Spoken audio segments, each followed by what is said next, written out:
Hello, my name is Robert Kender and I'm going to give a presentation about the application of a digital twin of an air separation unit with argon production.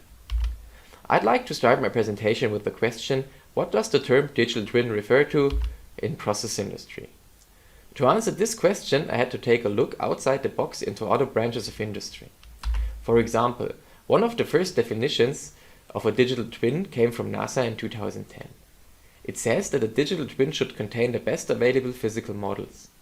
In addition, data such as sensor updates or fleet history should be used. The main idea is to mirror the life of the flying twin. In manufacturing industry, the concept of a digital twin is derived from the virtual factory. The idea here is to use different simulation disciplines to represent the life cycle of a factory. In addition, data is used as the overall goal is to optimize the factory operation. In robotics, a digital twin is a virtual substitute which contains the identical communication capabilities as the physical twin. The digital twin here is used for operations such as virtual commissioning or control optimization. In process industry, a digital twin should consist of two aspects. On the one hand, there is the simulation aspect. The digital twin in process industry should also use the best available physical models. But those models need to be able to be adjusted in their model granularity depending on the specific task to represent the entire plant life cycle. As for the data aspect, historic or life plan data is used for purposes such as monitoring or reconciliation to optimize plant operations.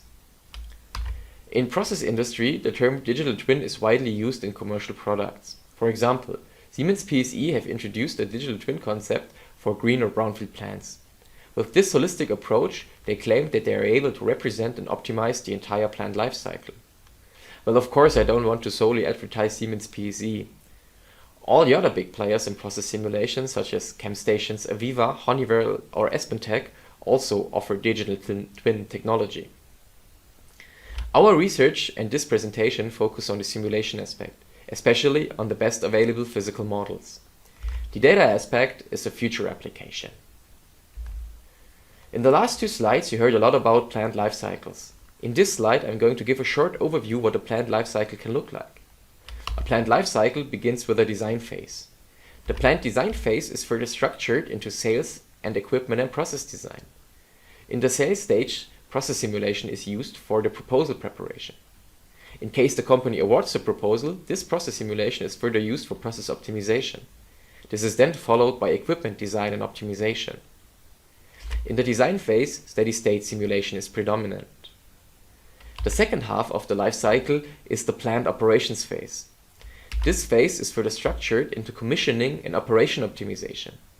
The idea here is to minimize the commissioning time, for example by performing in silico step tests, or when the plant is already up and running, by optimizing the plant operations using demand-side management or advanced process control strategies such as economic nonlinear model predictive control.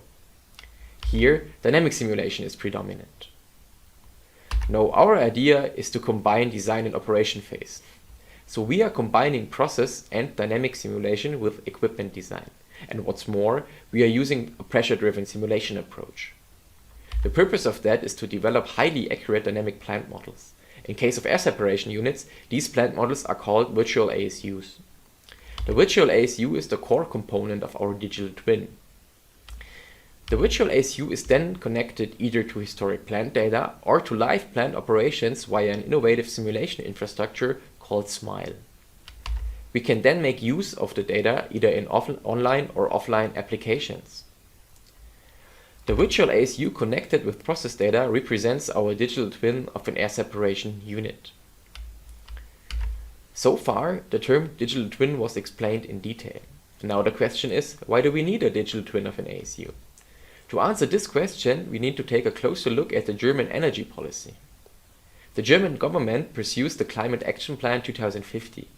This is part of the German Energiewende, the energy transition. The goal here is to reach extensive greenhouse gas neutrality by 2050. To achieve that, the carbon-based energy generation needs to be reduced and replaced by renewables. By 2050, the share of renewable energies should be at least 80%.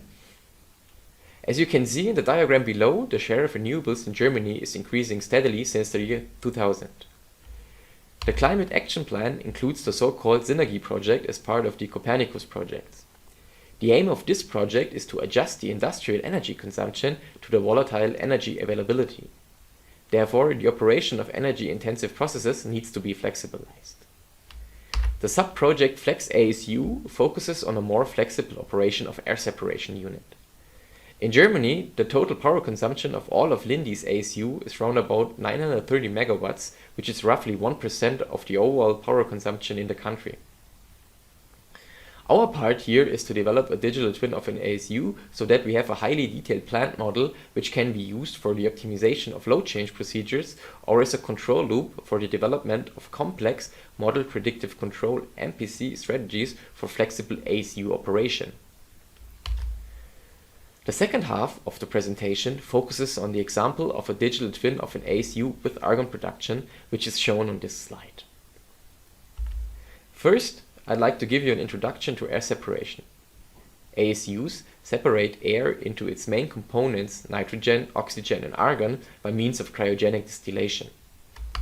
High purity nitrogen and oxygen are produced in the so-called double column. The double column consists of the high pressure column at the bottom and the low pressure column on top. Both columns are thermally coupled via a reboiler condenser. For the separation of argon, additional columns are required. Since this is a cryogenic process, it requires a lot of energy, mainly for the air compressor. In addition, the products of air separation can be stored as cryogenic liquids. These two aspects define the high flexibilization potential of air separation units.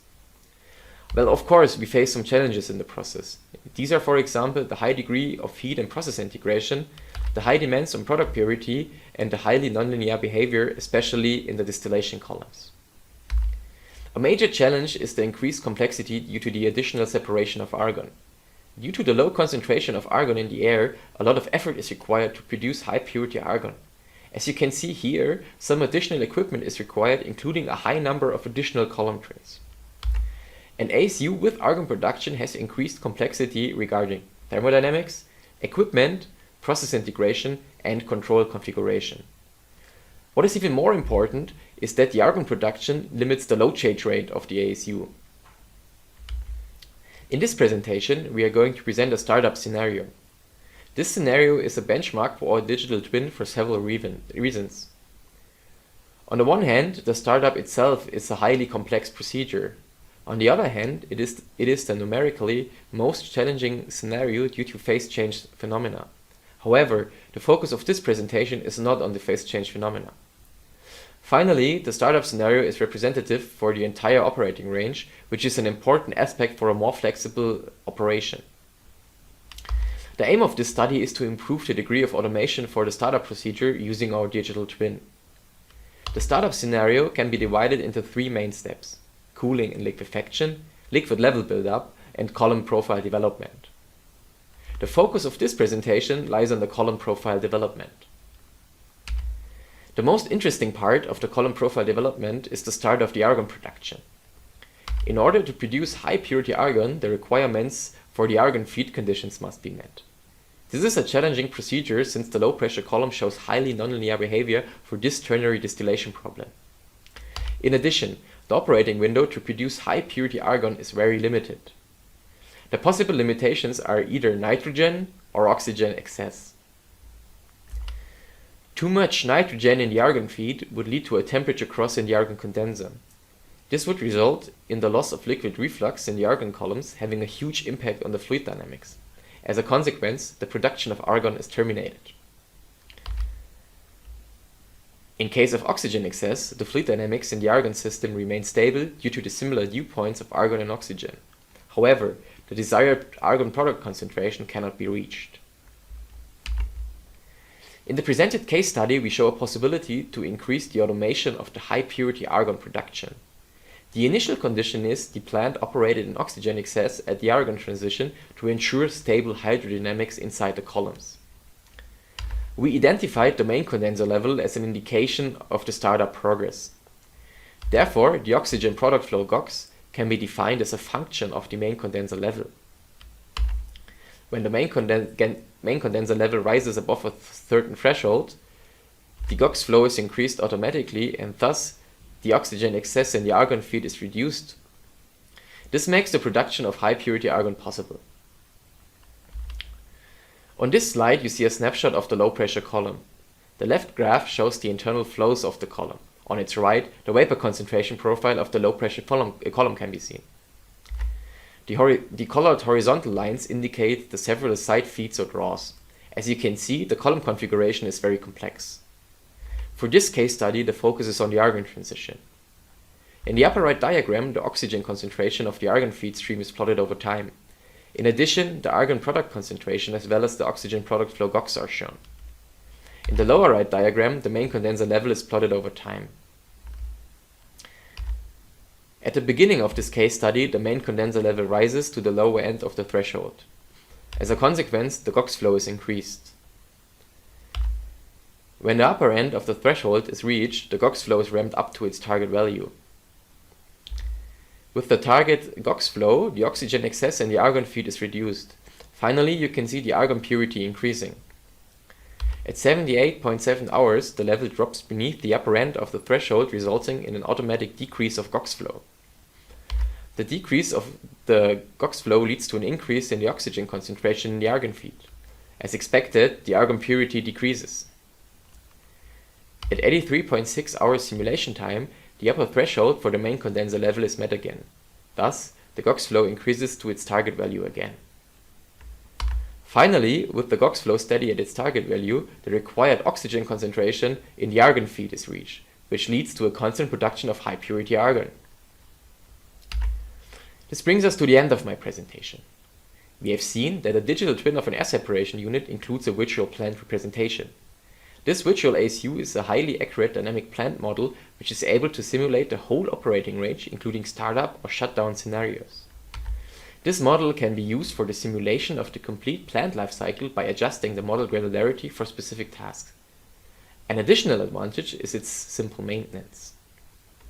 Another positive aspect is that the digital twin can be developed prior to the real plant. Well, as we've shown in this presentation, the digital twin can be used to improve plant startup procedures. Further application for the studies on flexible ASU operations are the optimization of load change procedures and the usage as a control loop for the development of model predictive control strategies.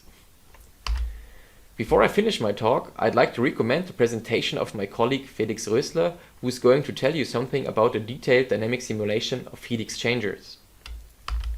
Finally, I want to thank the Federal Ministry of Education and Research of Germany for their financial support and the PTJ for the project supervision, and you for your attention. I hope you enjoyed this presentation and I'm happy to answer your question during my live session on Monday.